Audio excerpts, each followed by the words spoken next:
Hi and welcome to the new year of 2022. It will be a year of a transition into a new way of relating to the earth, relating to ourselves and relating to others. So all the best to you. So I have pulled some cards. And, oops, no, I'm not drunk. Not yet. And in these cards, we have Moon, we have Turandot, we have Sacred Garden, we have Now, and we have Iago. And to me it is interesting because the cards have a similar message than what the astrology says.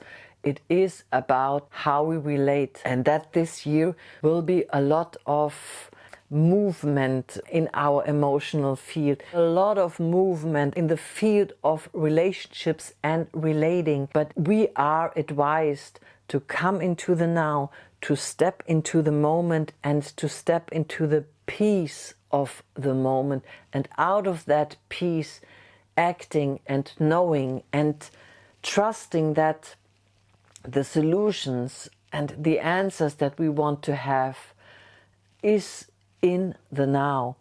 But if we are too focused on others or expect too much from others, we are risking to be hurt and we are risking to be betrayed. And with Turandot, to be really enraged. I also pulled two other cards, and the other cards that I've pulled are Karen and Grace. So the cards are also saying this year is a year of transition. It is a year of change. And we can experience grace, but we only can experience grace if we step into the now, if we step into the sacred garden in us. There is a place in us when we breathe into the moment, when we come home into the moment. There is like a room behind that relaxing, and this place is the peace of our heart and is our inner sanctuary. And in this inner sanctuary is our well of love. This well of love is nourishing ourselves, is nourishing others, and is always connected to the divine. And if we allow us to be there, then we can experience grace. Then we will experience a transition into the new. The question is, will we experience this transition into the new, or will we hold on to old pain and old rage and old bitterness? Because, I mean, in the astrology, the North Node in Taurus is together with Ceres on Algol. And Algol in traditional astrology is connected to even demons, or some say it is connected to Medusa. And Medusa is the one with the snakes on her head, and she seems like a monster, but deep down she is a victim. But Medusa is a symbol of rage because you feel so hurt, and Medusa is a victim. She was hurt. This chart of the new year says, if you can't let go of the old wounding, you with Ceres will experience loss.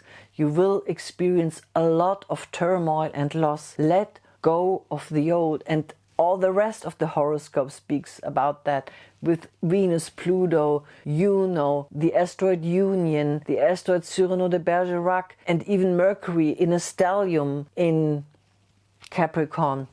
It's all about new structures in love, new structures in relating, and letting go of the old, and maybe mourning about the old, what hurt you, and allow that to feel, but don't push it on others, and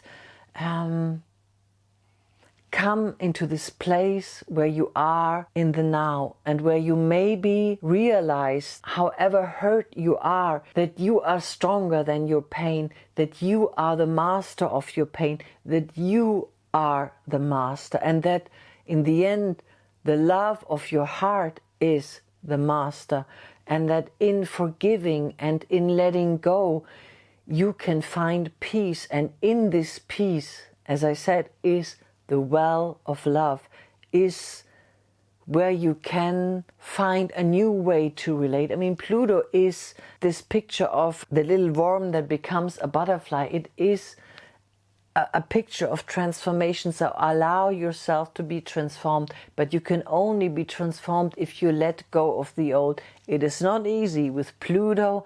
It is a process. And with the North Node on Algol, it says, oh, there will be also maybe a lot of social unrest. Saturn is still in a square, not so tight like in 2021, but still in a square to Uranus. So there is a lot of social unrest, and Mars will go retrograde at the end of the year. And the next full moon is very tense. And also the new moon that is on January the 2nd. It is all about this tense process of becoming a butterfly. It is a very rough and tough time because you are pushed from one side to the other, and you will find peace if you breathe into the moment and if you allow the love and the connection that is in you to guide you. And then, because the moon is in a trine to Chiron in the New Year's chart, you can experience peace. I mean, I will not make an extra video for the new moon because it is one day after New Year's Eve and only the moon changes. And the moon changes into Capricorn, where all the stellium is about love and about relating and about this process. So it is just showing more clear what it is about. When the New Year's Eve happens, it is a gibbous waning moon. It is the moon in its final dark phase. We are in our last steps of transformation into a new level. And I would say this year of 2022 is the year of relating in a new way, relating towards yourself in a new way, relating to others in a new way, relating to spirit in a new way, and relating to earth, to matter in a new way. But we can only relate in a new way if we let go of the old. And the best way to let go of the old is to come into the moment and to step into the peace behind this relaxing breathing in and breathing out. And now I repeat myself, in this field of peace, I find the well of love. And in this well of love, there is a beautiful transit coming up in April. And this is Jupiter conjunct Neptune, and Venus will also join it. So the whole spring is like an opportunity. It is like forces of the heavens coming down to us, like angels surrounding us to help us to connect to the divine in a new way, and in a new way that can stay, so that we maybe even as humanity have an opportunity to be transformed by the light, to be transformed by a new way to relate to the divine. And this relating is in surrendering to the divine. In Jupiter, Neptune in Pisces is about surrendering to the divine. In surrendering ourselves to the divine, we will experience what it means to be human, what it means to love as a human in a new way. And this is what this year is about. This year is a 6 year. 2022 is a 6 year. And this is in Tarot, the Lovers. And the Lovers is about intimacy. But it is also about decision. It is about determination. Are you determined for the new? You can stay in the old. You can stay in the old rage of Medusa or Turandot, and you can be in that field of only experience rage and I only experience betrayal. Or you can choose this inner sanctuary, and out of this inner sanctuary, relating in a new way and experiencing love in a very new and miraculous way.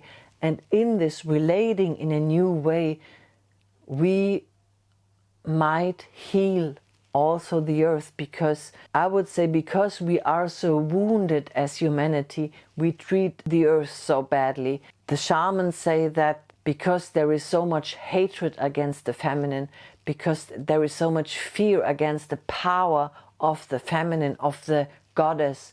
They destroy the forests, they destroy the seas and the oceans and the earth. But in the end, what does the goddess mean? The goddess is, in a way, a symbol of spirit materialized. So, in a way, it is our hate against ourselves, because we are spirit in a body. And if we are not in peace with that, if we don't allow us to become vessels to experience the divine, then we will be in this vicious cycle of repetitive betrayal and rage and taking revenge because you've hurt me and blah, blah, blah, blah, blah. And I mean, to a certain extent, I feel like we all know this part. It is not that some have this problem, but I don't have it. I mean, we all have this Medusa inside of us, and it is acknowledging her. Venus is still retrograde, and this retrograde Venus often is connected to the myth of Inanna and Ereshkigal. It is not about condemning Ereshkigal. It is not about condemning our shadow side. It is about listening. It is about respect. It is about mourning. I mean, Venus is listening. It is not only sensuality, it is also the 7th house in astrology, Libra. It is about listening. It is about hearing what others have to say. And in our rage and in our bitterness and in our woundedness, we don't listen anymore.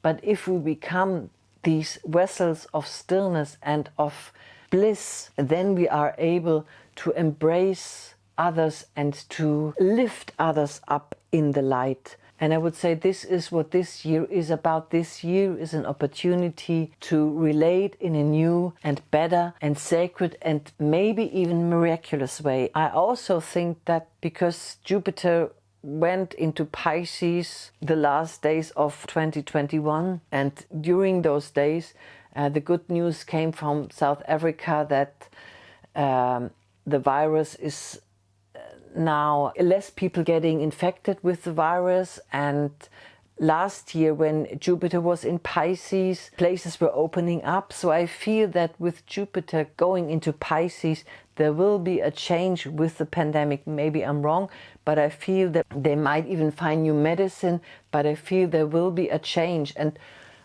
I know Mars goes retrograde interesting enough, on Halloween's Eve, and in Gemini, squaring Neptune. It might be a time in winter 2022 when we feel like, oh, nothing helped, we are in the same again, because Mars-Neptune can be an energy of, I feel disappointed. I think the situation will improve, and I think it is more our fear that it will be the same. Because this Mars squaring Neptune and going retrograde in the winter is not only, I think, about the pandemic and about having very negative thoughts, which is understandable after all what happened, but it might also be that if we expect too much of others, then it might be our dreams shattered during winter. So it is really advised to take 2 steps forward in love or in your relationships, but these steps are real, but not trying to take too many steps and then finding yourself in disillusionment. And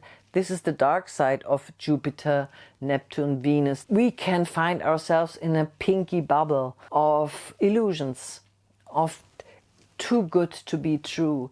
And I would say the best remedy against that is coming into the moment, realizing that no love from the outside can bring us the light that is already there. And if we are in that light, then there is a huge opportunity to experience that light in the outside, and not to get so disillusioned because we know that this negativity is maybe just the other side of the coin of too much hope, too much expectation that is very human. And I would say, don't trust too much the thoughts, your interpretation of what this light might mean for the future. And don't trust too much your negative thoughts in the winter. So it is being in balance with too much expectations of hope and too much disillusionment. So it is finding this middle ground, and this year can, for many of us, make a huge shift in the way we relate to ourselves, to the world, and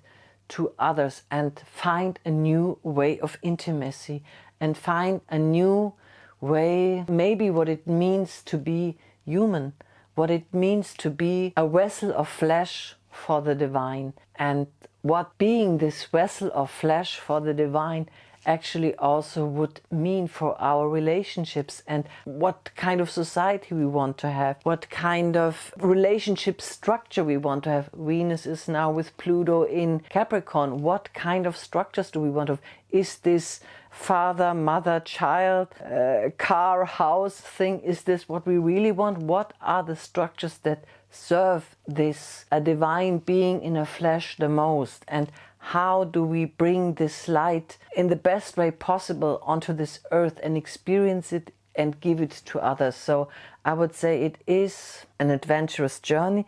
The next year it will be a wavy road. I mean, Jupiter in Pisces is also connected to flooding.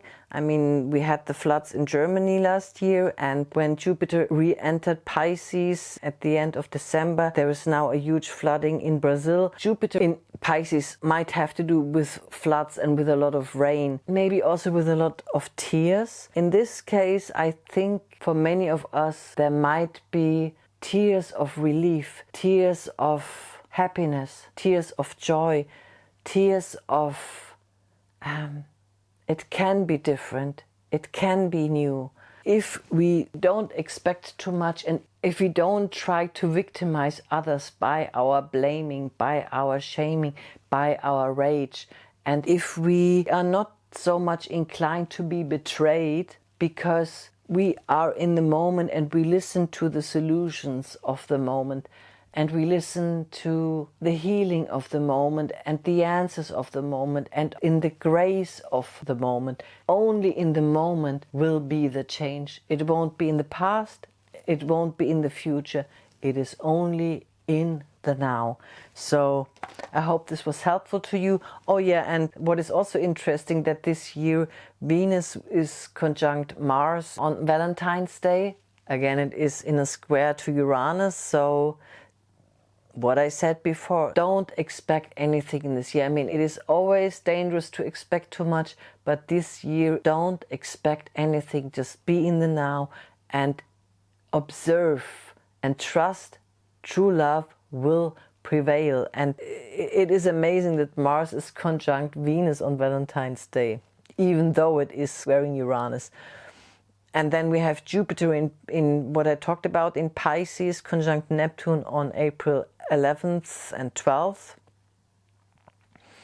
And we have, like almost every year, Mercury retrograde from January 15th to February 4th, from May 11th to June 4th, and from September 10th to October 3rd. And Mars is retrograde, as I said, on Halloween, on 25 degree of Gemini, in a square to Neptune. I think this will be the beginning of 3 months of disillusionment, but it is, again, Jupiter conjunct Neptune in Pisces. The theme is there is a blessing coming in, but don't interpret too much. It might not be as good as you interpret it. It might be magical, but your castles in the sky might fall down during the time when Mars is going retrograde. But again, when we get out of it, it might not be as bad as we think it is. So it is a year of moving with the tides, and trust that the love that is inside of you, the grace that is inside of you, is the boat that brings you to the other side, that brings you to the shore where your soul wanted you to be. Trust that on a soul level there is no time. On a soul level you are already there. So I wish you a wonderful and blessed and magical new year of 2022. May you find a lot of love and lots of magical connection. Till next time, namaste.